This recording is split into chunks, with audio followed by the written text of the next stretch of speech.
I mean, for a first-year race, this absolutely did not disappoint. And for the message that we were getting, like, the FOMO was really high, as it should be. I mean, this Whistler is pretty awesome.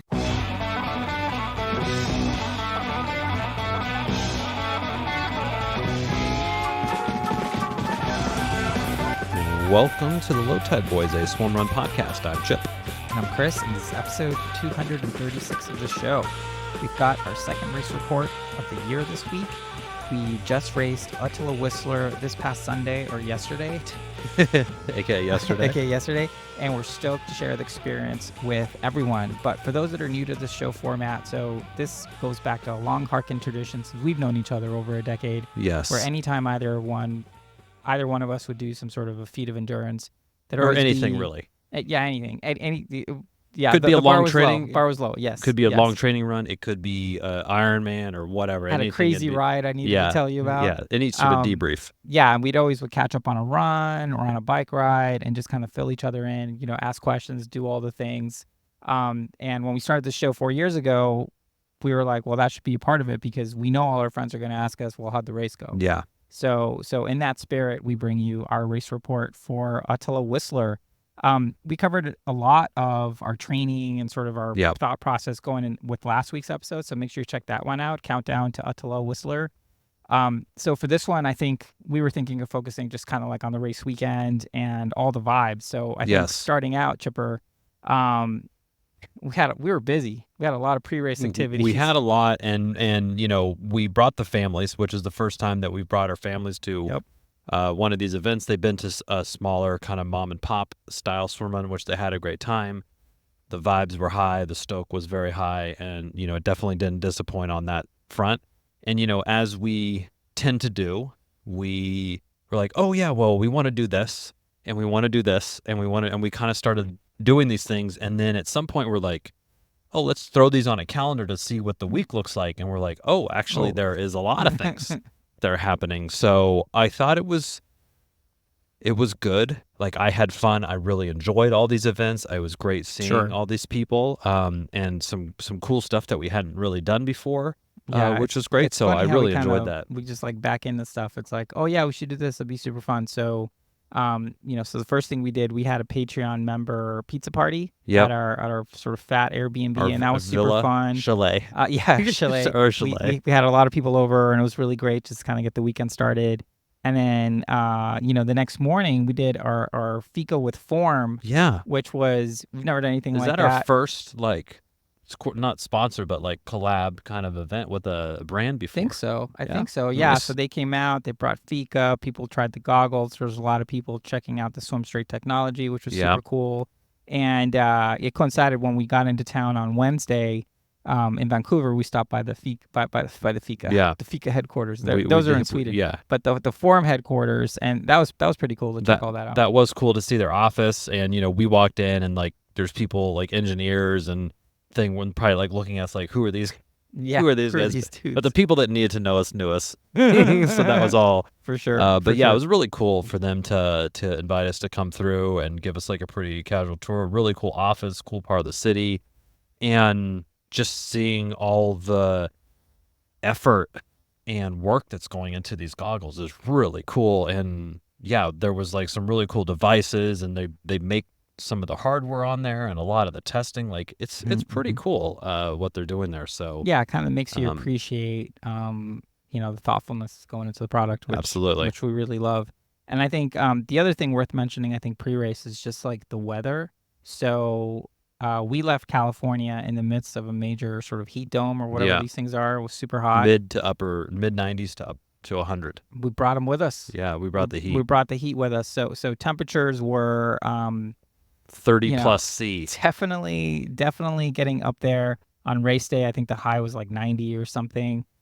So race directors made some decisions to sort of start the race earlier, which we really appreciated. But I think going into the race, the weather was something that we were talking a lot about in terms of our gear selection. So I think before going into sort of race morning and all that stuff, Chipper, what did you end up deciding to do for gear? And I know all day you kept telling, there's a little bit of foreshadowing, all day you kept telling me how happy you were with your decision. Yes, and I think the Low Tide Boys Patreon pizza party at the Chalet Low Tide Boys was a great opportunity to chat vent. to everyone, to run through what you're thinking and get people's immediate feedback on it.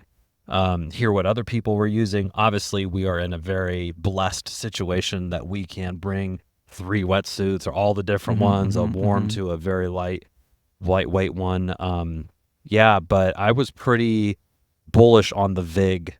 I had purchased a new Vig. There was some sale that I got, and I love the Vig for Austin and Folsom, and had used it there. Obviously, Chris speaks of its praises. But the Rhymes even. Rhymes. Yeah. And and so I was pretty bullish that I was going to make the Vig happen. And even I would almost say before you were like, well, I'm not sure, you kind of wanted to see, but I was like, I think I'm just going to do it.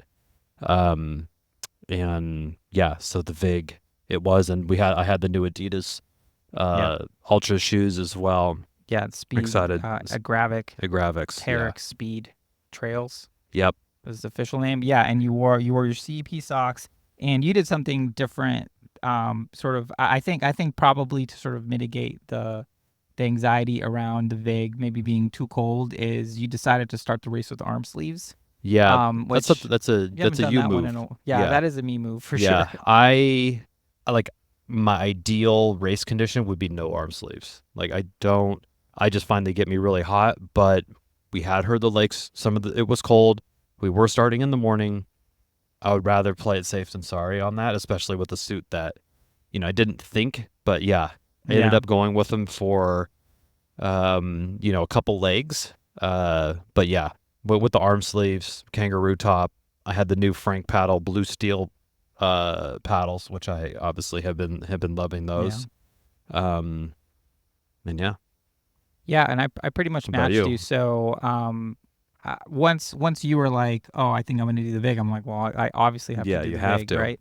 So I was already leaning that way anyway. And my move is usually start with arm sleeves and then just kind of like manage to see how the temperature goes from there. I was really happy I had them some more foreshadowing for that third swim. Happy those things were on. And we'll talk about that. Yeah, and I ended up had been testing the new Adidas Gravix Terex Speed Ultra shoes, which is the one, freaking mouthful, which is the ones just with make the names a little easier. I know, right? Which is the ones that have the carbon plate in them. And at the last minute, I ended up deciding not to do that and just going with tried and true the Adidas Terex Speed Trail 240s. The 240s. And I was happy I did that. Those shoes are great. Every step I took, I was confident in. Beyond that, all the usual kit. Yeah, and I think what helped me with my wetsuit confirmation was on Thursday. Was it Thursday morning? Liz and Jacob from Team Batman's parents, my coach as well. We were like, hey, we're going to do a little shakeout. Was that Thursday or Friday? That was Thursday. And I wore the Ötillö. And we were running, and yes, it felt fine in the shade and under the tree cover, and in the water, it was fine.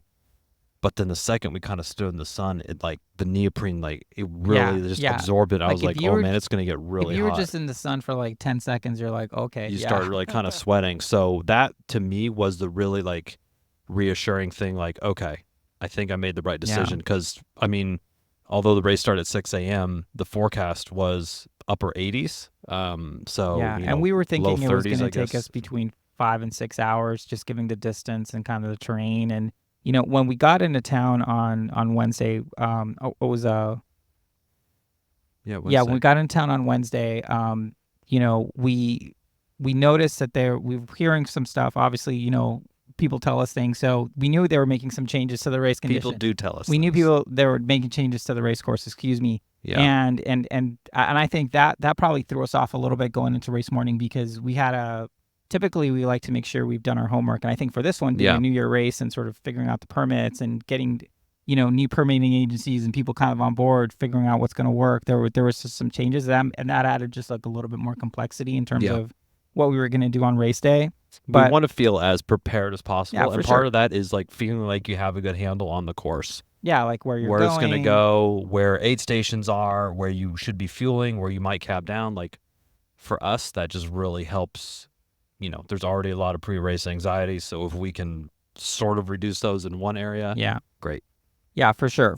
And I think so going into the race, I think we had a good sense of what was going to happen. But I think it's safe to say, and we mentioned this at our post-race party, which we'll talk about after the race recap, that this race really felt like, the theme of the race to me was sort of like the spirit of Swimrun, Yeah. where a lot of people helping each other. There was a saboteur on one part, so there was literally some Canadian dude with like a Goodfellas bathrobe glasses and a bathrobe. Yeah. and a cup of coffee, being like, "Oh, someone took a sign. It's back that way." Yeah. And a lot of swim runners helping each other. And we'll share some of those stories as we go through the race recap. But the race started right on time, 6 a.m. Let's pause before we fire the Go for gun off. We had kind of chatted through whatever our approach was going to be. We thought of maybe adjusting some strategies. So some things we were trying to account for was, I tend to get a little charged up in some of these early swims and runs, and I usually will lead them. Chris will kind of like defer and I'll lead them, but I kind of end up like going out a little too hard in some of these. So Chris thought, well, maybe I'll lead some swims and he can kind of manage the pace a little bit better rather than me like burning a match or two early and then paying for it later. But I think we both really agreed we would really just let the race come to us. We had heard, whether it was Lars or Marcus or people that worked on the course, like the back half, the last bits of the race, that's 10 miles of running. Yeah. Like you need to have some energy left in your legs, and there's no point in trying to blow it out in the first 2-mile run. So we were playing it really, for sure. let it come to us. And I think we did a really good job about that. I think that's a good point to mention. Like, going into it, I think we were trying to be extra smart about it. I think we came into it with an interesting attitude, like, we've done a lot of these things. I feel like kind of like a grizzled old veteran. So it was kind of like we're ready for whatever was going to come at us. Yeah. But that being said, it was like, well, let's try to be tactical. Let's try to be smart. Like, we kind of got caught out a little bit at Bellingham on hydration, so we wanted to make sure that we weren't, made that mistake. And obviously, this was going to be I was more than twice as long. Stressing about that a little bit. I brought the flask with the 1500. I also packed the salt tabs, which I feel like I did a good, like in retrospect, I felt like I executed well on fueling. Right.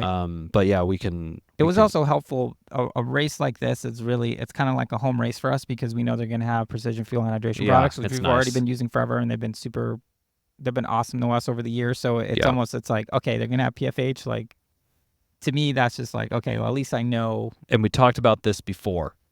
Every aid station. Rip a gel and just, if it's half, if it's the whole thing, just literally squeeze it and suck as much as you can like out. Kind of channeling Oscar Olsen, just take a fucking gel, like a couple of things of water, gel. I also carried a soft flask. I ended up not filling it up, which in hindsight that was just a big mistake. I will say, given the conditions, I would have loved to put her 2 more aid stations. That would have been amazing. But I think despite that, it was a really awesome race. It was super hard, as Chipper alluded to, and I think amazing, beautiful course. Yeah, challenging. I remember telling the swims were majestic. I remember telling Stefan that's like, on one of these swims, right? You're just breathing or whatever, and you might as well be in Engadin in terms of sort of like snow caps coming. It was really, and we got to see everything. Actually, the day after the race, we took the gondola up. Today we took the gondola up to sort of Blackcomb and to check out all that stuff. And we could see all the lakes that we swam in. We basically swam in every lake in Whistler. It was a great tour cool. of that. And I mean, just the most amazing, beautiful trails. The lakes were just amazing to swim in. Sure, a couple of them were a little bit cold, but overall, it was a really good swim experience. The vibe, the volunteers, obviously, always top notch. The mountain bike little areas was really cool. But let's get into the race, the leg by leg before we get to waxing. So the race started right on time, and it was already like 60 degrees when we started. Like the hardest working person in show business. We hadn't seen Lars all weekend, and typically, we try to seek out Lars, give him a dap, say hey, offer our services that we can help. But he was just busy making sure the course was just dialed in, and like Brent came into town, and they were setting the course.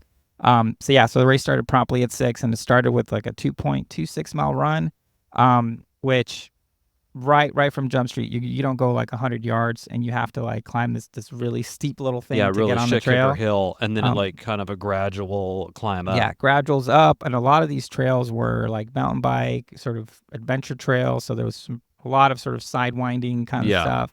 And pretty quickly, I mean, I thought we did a good job kind of keeping in our pants right from the start. I did. Did you see the photos that came out that was like from the race start? And we Mhm. were pretty far. I would say we were like in the 2/3 of the way back towards all the teams, Yeah. which is fine. Like this isn't a humble brag. I think it takes a lot of confidence in like what it's, like, okay, we know what our plan is. We're confident in our Right. plan, and the plan isn't to like go fucking crazy. Right. Off. And realistically, Yeah. and when we talked about this in previous episodes, like we went into this race just really trying to have as much fun as possible. It's a new race for us. Yeah. We just really want to embrace it. We had our family. So I think if I can speak for you, Chipper, I think we try to just take a lot of pressure off of ourselves in terms of like, oh, we got to put in some performances. Like, let's just go have a day. Yeah. I mean, this was the first, 5+ hour race that we've had outside of Ötillö, and we didn't have that at Casco, so it had been a little bit. But yeah, I thought that still run. Nice that it was like half the amount of time as Ötillö. Yeah, absolutely. So I mean, I thought that first run went really well. Yeah, the first run went really well. We managed it very well. We kind of in transition. We probably could have done a better job. That first transition wasn't chef's kiss by any means. Yeah, and the Sherpa extraordinaire, Matt. Matt was Amy's there. husband from Adorkables was there. He's like, "What's going on, guys?" He's like, "You guys us. all right?" I'm like, "Hey, this is our first swim. Like, give us a break." Yeah, so that was like, and a lot of the stuff, when I'm in the back, Chipper decided to lead that swim. It seemed pretty short, and again, I thought that we'd managed that first run really well. I committed to you that I would keep it in my pants, though. I was like, I'll pull it back a little bit. Well, I'm glad you did, because when we jumped off that dock, and a lot of the swim entrances were docks, I thought I had my pull buoy placed, but somehow when I jumped in, it kind of got like askew. So I did about the first half of the swim until I just couldn't deal with it anymore. With my pull buoy, like, basically. Was it like sagging down by your knees? No, or was it cattywampus? It was like kind of turned the wrong way. So I'm basically using my adductors just to prevent it from like flying out the back, basically. And finally, I'm like, I'm just gonna let it fly out the back real quick. And you felt it because I try to be really quick about it, but there's only so much you can do first swim of the day. Yeah, I mean, I didn't know. And we're using our new tether, which I love. Yeah. The new micro tether that we tether have. Worked great. But it worked. Yeah. Like I was going, all of a sudden it was like, and I felt my whole pulled my simple mount setup. Like I was just pantsing you. Yeah, it basically went down halfway down my ass, which is how I swam the rest of the swim. So. Yeah. So that was kind of like, oh man, here we go with like kind of like not a great transition, but but got it sorted, and then the second run, which was around 4 miles, that one actually went through town, which was still super early. That was cool. Shout out to Grace, Chip Warner's daughter, who came to our pizza party. She was there cheering folks on an overlook. That was pretty cool. That was cool. Kind of ran through town, heading south towards essentially like the second longest. And just amazing. And we talked about this last night because Chris and I obviously did our own race report. Yeah. With the mics off. But the mix of trail and road, I thought was really cool. Yeah, you got a little bit of everything. You got a little bit of everything, and the road wasn't like, oh, you're on this kind of road. Like, it sort of served its purpose. This beautiful, there's these like trails that connect all the little resort areas, and that's what we ran on. We kind of ran right by our area where it's kind of surprising too, because when we had Dale on for the course preview. I thought there was a little bit. It was being a little hyperbolic on some of the stuff. Yeah. Like it was like, all right, dude, it's but okay, Dale, honestly, he kind of undersold it. He did, yeah. To be honest, like the trails are really great. There were Orcas vibes. There was Ötillö vibes, Casco vibes at parts. So it was great. It definitely had a lot, and that run in particular was good. So that I think we're moving pretty well. I think we're doing about like 8:30s.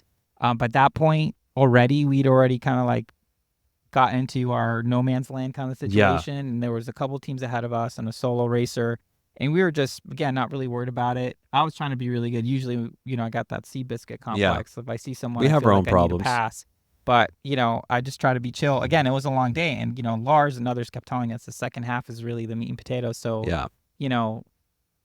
it's gonna get hard, and we knew it was already starting to feel hot. I mean, it was the sun was just coming out, but you could tell it was gonna be a long day. I think we've done this really well in our past several races, but we just started immediately on the fueling plan. Yeah, for sure. Like 20 minutes, boom. I had a gel done. I finished 90 before we finished that second run. Yeah, definitely packed in the nutrition early. I mean, I don't even remember how many gels I took because with all the aid station gels, Yeah, plus we were the just like gels, bonus. like I was trying to take one around every 20 minutes, and then we hit an aid station. We're like, well, let me Just have another take one. something Yeah. else. So that 4-mile run, the first 2 runs were a little bit short, which I was like, I'm not going to complain. This is like a marathon of running. Yeah, it got long later. Yeah, it Stay got tuned. long. Yeah, don't worry. But it not caught us off guard, but yeah, we came into that Blueberry Dock, which is where we had the fika with Form. So it was cool. Like, whoever came out to that event got a preview of kind of what this would look like, which is really helpful. An exit. We and went an there with the entrance. families as well and did some swimming, so I felt pretty good about this. Yeah, this the kids was were trying to throw giant rocks into the yeah, like count the ripples and stuff. So this was leading into one of the bigger swims of the day, almost a 1,400 swim. There was also supposed to be aid there, according to the map. There wasn't, which kind of, I was like, well, maybe they're going to bring it later because we swim back into it. But it was a little disappointing that there wasn't at least like a water thing there or something. But, yeah, whatever. I think that's going to be a running theme. I mean, obviously, it's hard to get aid to some of these places and got to hike it in and all this stuff. I think for the conditions, I would have liked to have seen like they did at Austin. Was it last year or 2 years ago? Where it was a particularly hot day, and they just had like just coolers at random places. So, like if you wanted water, like mile 4, it's like here you go. Like there's no one there. They just kind of dropped it off. I think something like that would have been good, but I don't know. I'm sure there were reasons why that was not doable. So that was a good swim, and this was a good one to see where the swimming was at, and we jumped in. I would say there was 2 teams maybe like 500 ahead of us at least. Yeah, we passed one of them, and I was like, or 2, and I was like, ooh, I'm starting to feel good about myself. I'm like, oh, nice, way to go, Chipper. And then off to the side, here comes Mara, who is quickly becoming a friend of the show, blasting by, couldn't even touch her. I was like, oh my god, she was like, yeah, like she's headed part off. of the Cali Swimrun crew. Gosh. Yeah, and she's an amazing athlete. I mean, her and her partner Megan ended up winning the women's division. Female division. Kudos. Yeah, and we ended up racing with them for a while, which was fun. super fun. Which again goes back to the theme, really, like the spirit of swimmer. And I think that swim was. It's funny that a second longest swim of the day we can just say was like uneventful. Yeah, like we just kind of just like took care of business. Yeah. Got out. There was an aid station. The water felt great. The water felt great. Yeah, really the water felt great. There was an aid station there which we kind of missed, so we kind of looped back around. Yeah. Which again, I think that's growth. I think where we're like, you know what, let's stop and like just. I think usually we would have blasted by it. But I think in hindsight, again, kind of knowing, again, we're grizzled old veterans at this point, so that made sense. Vets. So after that swim, again, we felt good, and we thought we had to run about a mile before the next swim. But this was one of the sections where the race directors had to change the course because there was some private property, and it just got weird. Yeah. It just got weird. So we were expecting something different. So when we saw that we were jumping into the next lake, which was Needle Lake, it kind of just came up on us, and we're like, oh crap! And there was a guy on a stand-up paddle board. Yeah, and I'm like, no, this because what we thought the course was, you run up to Alpha, you swim that, then you run back and you swim to Nita, and then you get out. But this one was like reversing those 2 swims, which is fine, but it's not what we were expecting. Yeah, so that was one where we caught it and we're like, okay, I guess we're going in here. So we kind of got our stuff ready to go. Then we jumped in. Oh my god, dude!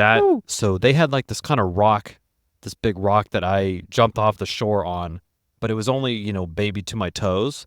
And I'm like, okay, you ready, Chris? And we were kind of like pumped up. Oh yeah, we just like dominated these 2 swims, whatever. And I'm like, okay, ready? And I dove in, and immediately I was like, oh, it's fucking cold. And so you don't get DQ'd. You didn't die. You just like feet first. There's no diving no, I didn't. In, I like swimmer. Jumped in. Yeah. Yeah. Same thing. I jumped in right after you.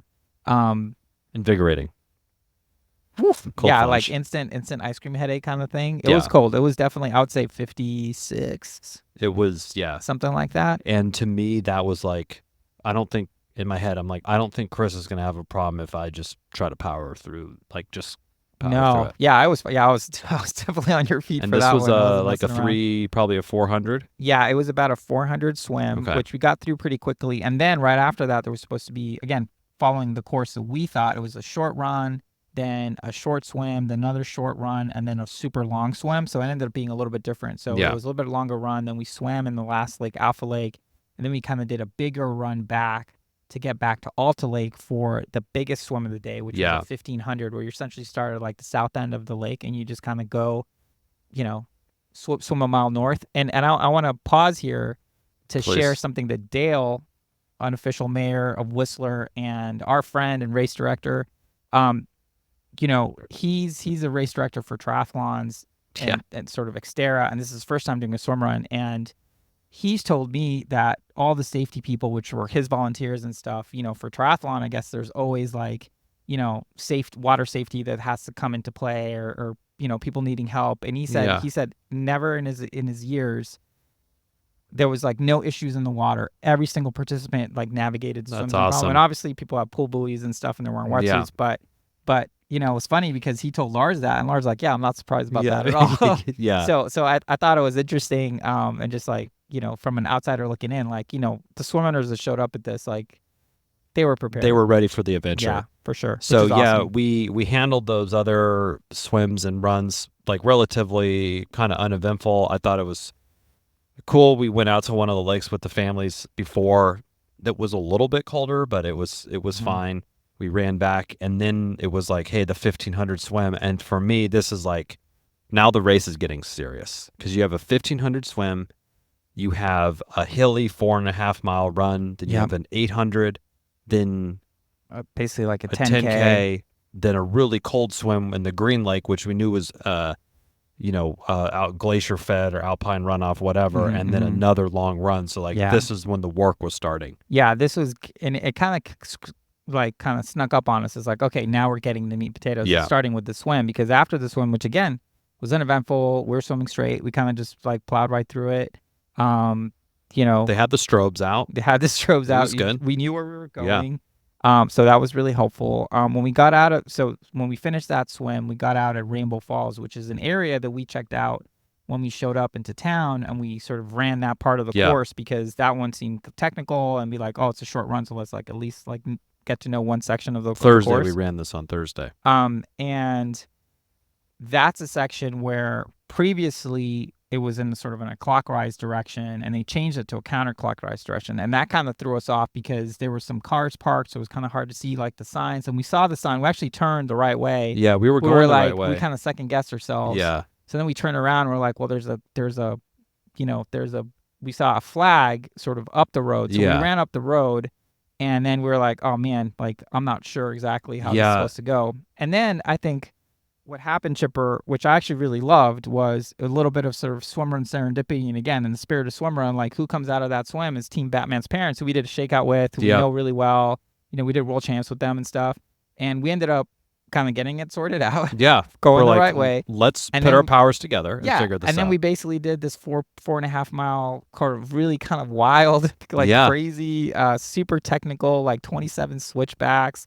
Like running on logs that were like bouncing and stuff, like legit mountain bike, like running over water, to a bridge overlooking a waterfall and down. And we got to do that together, which again, usually we're kind of like in our own, doing our own thing. So it was really fun to share those. And we also kind of caught up with Mara and Megan. So we kind of shared those miles, which again was super fun. It was fun. And we, to your point, we don't usually get to quote unquote like race together normally. We're popped off somewhere between the front of the pack and the middle. Yeah. We're like in this in-between area normally. Yeah, we always joke we're like the best of the rest. Yeah. It's like the fast people, and then we're just like hanging out 20 minutes after them. Like 30 minutes after them.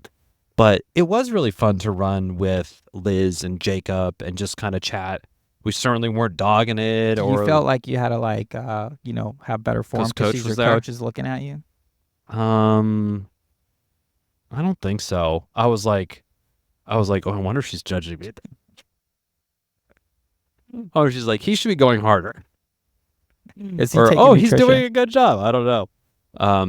But they were also, we were talking between the teams, but I also heard they were also talking their own things out, which is good to kind of, or interesting also to hear like kind of how other people self-talk and talk as a team. But that was fun, and that was probably my favorite run. That was my favorite part. There was a lot going on, and we went up this like double black diamond mountain bike trail, which we're Yeah. like, how do people go? I told Bronwyn, it's like, oh, that's a mountain bike trail. She's like, no way. I'm like, yeah, people go I down don't know it. how She's you would like, go no, down it. Yeah. it was But it insane. was fun. There was like mountain bike. It was really twisty and turny. It was kind of it wasn't annoying, but it was very unique, but it was a really fun piece. And then you kind of got to some hills and you kind of conquered that. And then it was mostly kind of like downhill from there. And it was nice. Yeah, and that was because that was really technical going up and just kind of like, very hikey. But then we were able to kind of open it up on the downhill, which I think was that good, was just good. to kind of get like the blood Yeah. flowing. And we did like, we were hiking, but it was like purposeful. It was like, we're moving here. We're huffing and puffing hiking for sure. Yeah.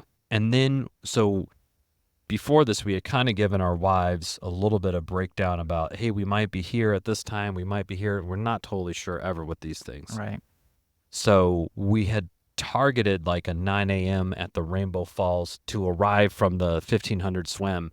Because a little bit of the runs being shorter, we ended up being there way earlier, so we didn't see them. But when we were finishing this and running back towards the aid station, and we chose that spot because it's like, hey, if you miss us, like we'll be in the area at some point. we'll be in the area. And we were running back, and we ran into the Adorkables, who were just finishing the long swim. It's like, oh, the low tide crew is there, and my wife and kids were like more towards the swim exit because they hadn't thought that we had arrived yet. And your wife was like right where we were, basically. My wife and my son had their backs to us. Yeah. And just like eating snacks or something. And I was like, low tide kids. And they're like, oh, hey. So that was great to see them. The 'em. kids like just screamed and ran up and cheered us on. It was a very like warming, wholesome experience. And like, it charged the batteries up. For sure. Yeah. And it's like the whole thing. This is something that you and I do. It's kind of like our thing. And our families like totally are needed to support this thing. So for them to actually be there firsthand and see it and kind of see how we're like take it seriously, but also like have a good time and take care of each other. I think it was good. We did have to level set with the kids that we are not winning. Oh, yeah. So fast forward. So the families are at the finish line, and my son Javi, the winning team comes in, or Chris Wright, friend of the show, Patreon. He did one water race. You want to check out that episode. He won the thing, and Javi was upset that it wasn't us. Yeah, he was like, oh, he was really mad. Anyway, so we our family send us off, and we do this swim across, back across Alta Lake to get to sort of Blueberry Dock again. To get to Blueberry Dock, and we were there with Teams Batman's parents, so we kind of got on their feet. Yeah, and basically ran that section together. Did that swim, got out, and kind of stayed in contact and just kind of ran together, which is interesting because that's like what we did on our shakeout on Friday. It was, yeah, it was so very it was like funny. The exact same course. We jumped off, and they were a little bit ahead. And Chris, you were like, "Get on their feet." I'm like, dude. of course. I'm probably gonna get a coaching surcharge for like a tow. How much per meter for an 880 swim? But yeah, we jumped on the L train. Liz was the L train, and so she was pulling Jacob, and then I was right on Jacob's feet. Yeah. He's like, I felt you tapping my shoes. And then at one point, I think one of her goggles got fogged up, and there was the e-brake, and I literally, my face just smashed right into the bottom of the shoe. Did you run in? I don't think you ran into me. No, I didn't run into you because I kind of felt the tether go a little slack. Okay. And you're like, okay. But that was fun too. And then by the way, great sighting on race day. Like I ended up doing way less kind of like backseat driving, or like checking the site because I was like, oh no, he's like right on it. Plus there wasn't a lot of current or anything. It was very manageable, but thank you. I also was feeling good about it. I was like, I'm feeling not wasting a lot of we're yardage. Swimming 1500. I don't need to add like an extra anything to that. Sure. Yeah, for sure. So here's the section where this is the meat and potatoes of the race. We basically have to do a 10K run with about 700. What was it? Yeah, it said around 500 feet of climbing. That was a lie. It was way more than that. I think it was closer to 800. When we got out of the Blueberry Falls, we'd basically caught up with Mara and Megan again, and that's where the saboteur was, who pulled some of the flags, and we're not sure what happened. But again, there was this random dude in a bathrobe who's like, "Oh, you missed it that way." So when we got back on track and got on the road, we ran into these other teams who like were a kind of like solo person and a couple other teams. Yeah, and it was like a short Even in a course sprint, person, yeah. and they're really confused. And this is this guy. Give him a shout out. His name's Tim. He told you at the party. Because he like, I guess they got really stressed out and they were like, oh, what are we supposed to do? And then we basically ran up there with Team Batman's parents, and I think Megan and Mara. Yeah. And they're well, Yeah. I'm not gonna tell you. Oh, he no. told you the story. Yeah, so he was like, oh, we were kind of freaking out because we got lost. He goes, it was so great when you guys went up because you were just so calm and you just like handled the problem, and then we just went on our way. And I was like, oh, thanks. No, seriously, but when it makes a lot of when you sense, told me though, that at our sort of private race report last night, I was like, well, isn't that something? Because the long course was super difficult.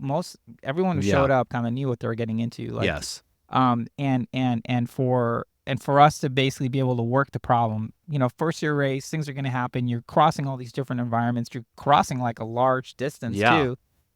There's going to be weird flags at some point. It wasn't the flags anymore. It was just kind of like arrows on telephone poles. Yes. So some folks missed those. And essentially, again, this was like the spirit of Swimrun. We're all working together, making sure we weren't missing turns. And, like Jacob and Liz went up ahead a little bit and then kind of missed a turn. And we thought, we're like, it's over this here, way, guys. and then we would go ahead. So we like switched back and forth, and we kind of were like making jokes about it the whole time, which was it was part of the fun. And Mara and Megan, we were running with them through that area.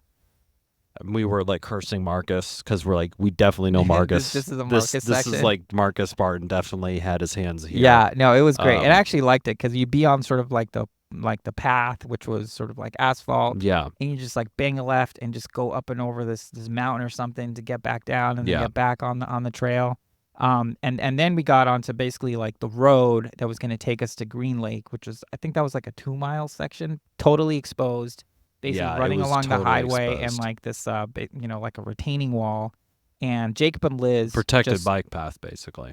Jacob and Liz just took off. They just they're like, road, we're gone. I was like, all right, see you guys later. This is their time to shine. So we were running with Mara, Megan, and then we were like, okay, well let me just give it a little bit of gas because I was feeling good and I knew that last one was coming up and I was like, hey man, let's just get to this. So we picked up the pace there, and which was good. I think that's what we wanted to happen. By playing it a little safer earlier, we could have whatever legs were left at the end. Right, and that was about like 4 hours in, and that's usually like in these races where I just start feeling super good for some reason. But we got to that swim, and it kind of crept up on, like, we knew we were getting close, but again, like, we weren't exactly sure of the distance anymore. This is Green Lake.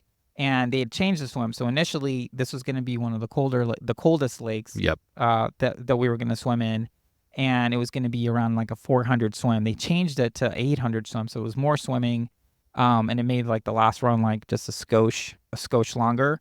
But going in there, we got ourselves ready. There was a water station like right before. Yeah. And Liz and Jacob, they filled up their bottle, and I don't know what I was thinking, because I still had a bottle that was empty with PFH 1500 inside. I could have filled it in and just like stored it for the run. I don't know what I was thinking. I didn't fill mine up either. I still had like half.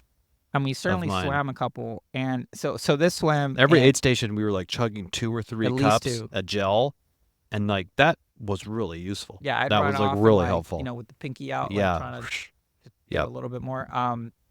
And so when we got in the water, I thought I was ready to go, and I've been taking out my earplugs because for these super long runs, it's just like nice to be able to hear my partner or whatever. And I forgot to put them in, but luckily I put my swim cap down super low, so it kind of like blocked the water. But I was like, great, a super cold swim, and I have this like inner ear thing. Like, I'm gonna be a freaking mess.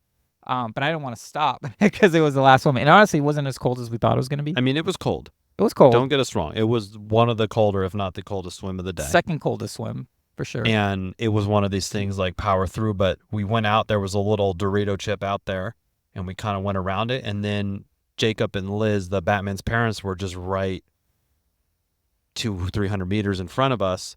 And they had a stand-up paddleboarder like either right in front of them or right next to them. I'm like, oh my God, this is clutch from a sighting perspective. Yeah. I just was like, I'll just follow these guys. Yeah, from the back, it was like, is he just like bringing them home? Yeah, I'm like, oh, this is cool. Just chatting them up.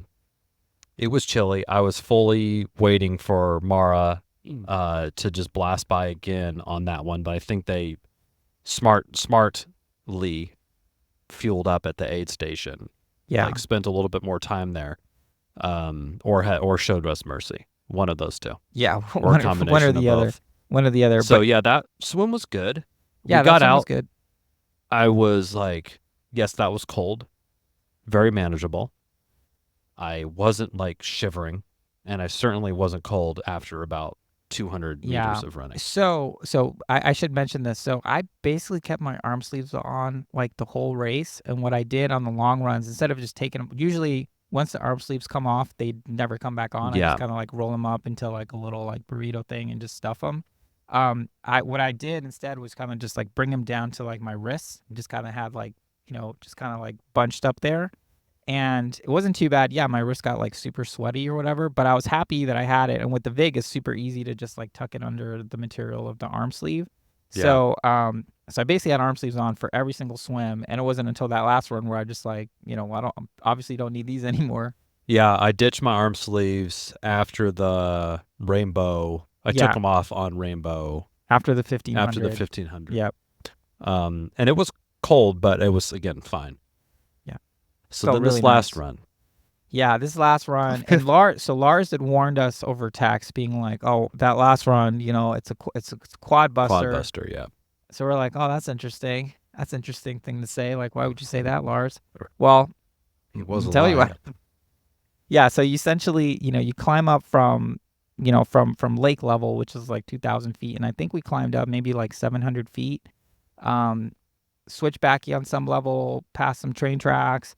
And then, but like fairly manageable. I mean, fairly like we manageable. hiked. Yeah, it was it was wooded, so there was some coverage, which was good. And then we started doing this sort of descent that was really fun. Like again, if you're on a mountain bike, this would be like so much fun. Yeah. Just kind of like sidewinding down, tons of turns. It got exposed. It got warm.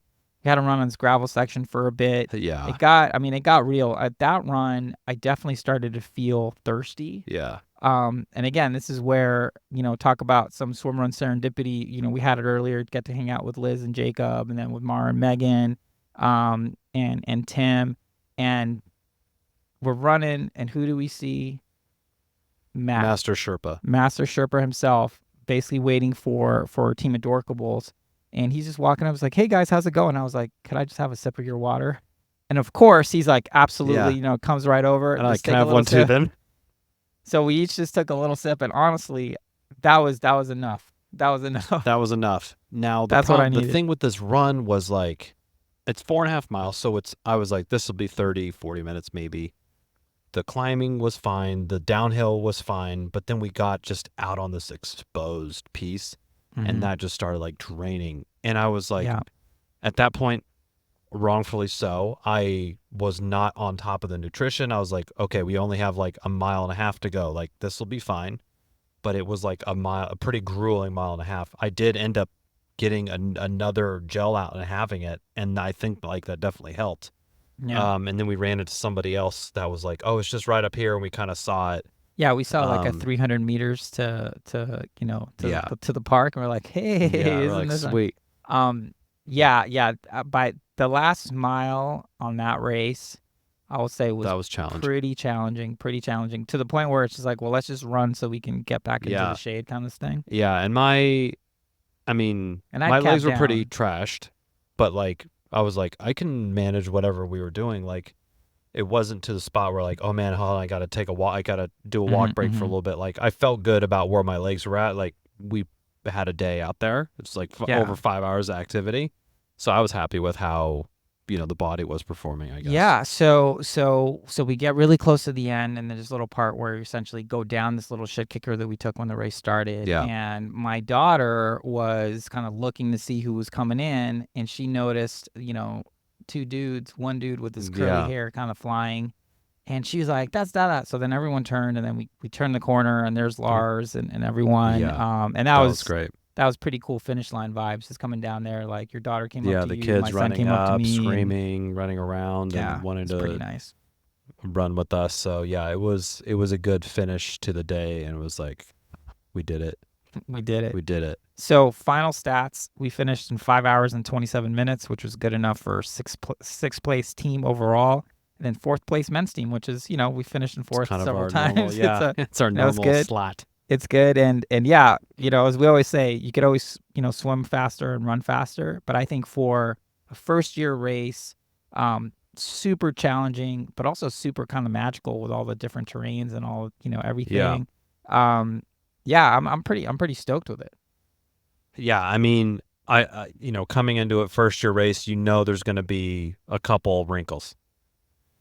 I think next year they already, I'm sure Lars and Aaron are already like ironing these things out. For sure. They also got caught hassled at the border too, so they had to leave some gear behind and stuff, so they weren't able to do everything that they had planned and wanted from an experience standpoint. So I feel for them on that, but yeah, for a first year race, this absolutely did not disappoint. And from the message that we were getting, the FOMO was really high, as it should be. I mean, this Whistler is pretty awesome. Yeah, I mean, I can see, I'm really happy that the Stefan Bjorklund That was came. cool.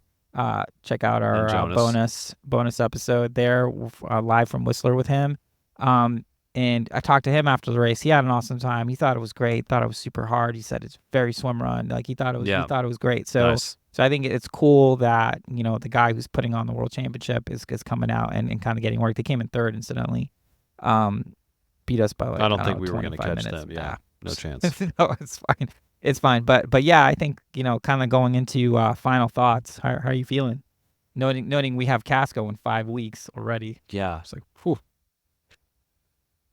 I really happy with how everything went. I thought we executed really well. Feel good about the fitness. Was able to navigate fueling and stay on top of that. Didn't have any issues there.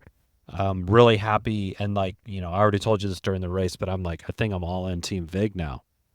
I mean, unless the air temp is really cold, I don't see.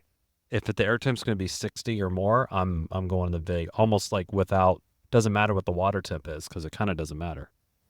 That's swim running is cold business. I mean, as long as the water isn't ridiculous and it isn't a super long race, because I think the thing about hypothermia or getting cold is it's sort of cumulative. Yeah. So, as long as you're not getting too far in the bag, and for this race with so much running on the back end. Yes. It was impossible to. Yeah. That the 10K run out to Green Lake, you were not getting cold on that run. You were taking on a lot of heat. Yeah, for sure. But what are your final thoughts? I'm super happy with it as well. I love the race. I want to do it again next year. Yeah. I haven't told you this yet, but I want to do it again next year. I think saw that coming. Of course, I want to support. I've said this earlier. This year, it's I'm pretty much trying to commit to do all the races that are in our time zone, because I really want to support local events. And we did Bellingham a few weeks ago, and that was such a blast. And to do this, an amazing event, super hard, huge challenge. I think this was probably the best race for us in terms of our headspace, where we were just, at least I felt that I was really present and just willing to go with the flow. And again, I just saw a lot of serendipity everywhere, getting to run with Mara and Megan, hanging out with Team Batman's parents, chatting up this dude, Tim, who's doing orcas, and stuff. It was really fun, and another great community experience. And totally. We got multiple notes yes, we know we put on a lot of stuff and it's a lot of work for us. We know this, but people out there appreciate it, and they share that with us, and they thank us, and they're it was cool to have events and be part of the community that you all put on. So, that kind of stuff, obviously we say this every time. Yeah, super for sure. motivating for us, refills the coffers, if you will. Exactly. For this labor of love.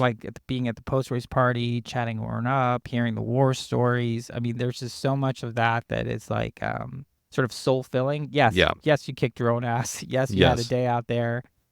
Things didn't go as planned, but we endured. yeah, and it was just fun. I mean, Bronwyn and Greg were there. They just had their twins 9 months ago. Yeah, so, really I mean, impressive. It's just impressive. Lots of really great performances. Yeah, out there. folks coming out there doing one water race in a couple months here. First time swim runners, multi-time, different people, different partners, all sorts of stuff. So yeah, a lot of good stuff. Yeah, a lot of good stuff. A lot of good stuff. Now, I would totally recommend this race to anyone who really is looking for a Low Tide challenge. Boyz endorsed. Yeah, definitely Low Tide Boyz and endorsed, and a race for your bucket list. And I think if you're doing something, we spoke to a couple folks who Team Twisted Sister. Yeah. They're doing Worlds this year, and I was like, hey, if you could do this, you can do that. Yes. I also talked to them as well, and it was they're great. They're like, oh, we're doing Worlds. I'm like, oh, this race was like, yes, fucking solid banked. Swim run experience. Yeah, put that one in your data bank in terms of experiences, and so many great stories out there. So many fun memories made. Again, to be able to do it with our families in tow and do sort of like the first sort of kind of joint international family vacation. I mean, we've gone to Tahoe and done stuff like that, right? But like never something on across the scale. The border.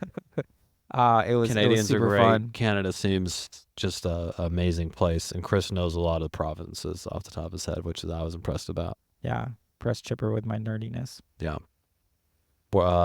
Next for us, Folsom Swim Run. Yep. Sometime in the end of July, and then Casco. Yep. But yeah. Thanks for all the support, everybody. Sure. We'll see you out there. Hit us up with your race report, race stories, all that good stuff. But yeah, we'll see you out there. Thanks for tuning in. That's it for this week's episode. Thanks so much for listening to the show. Make sure to subscribe wherever you listen to podcasts and leave a rating or review, since that's the best way to help other people discover the show and the sport of swim run. Check out our website, lowtideboys.com. That's boys with a Z, for swim run resources, including gear guides, tips, how-to videos, and so much more. Make sure to check out our meme page at The Low Tide Boys on Instagram. If you have any questions or suggestions for the show, send us a DM or email us at lowtideboys@gmail.com. We'd like to thank Riding Easy Records for our show music, and of course our wives for their support and tolerance of our swim run and other activities. Lots of activities. Lots of activities. Finally, you can support our efforts on Patreon. Until next time, get out there and go for a swim. Then a run. And then a swim. Then another run. Then another swim. Then run some more. Just keep going. Let's go. And then stop at some point because, And fuel. Don't forget to fuel. Gotta fuel too. Of course, yes.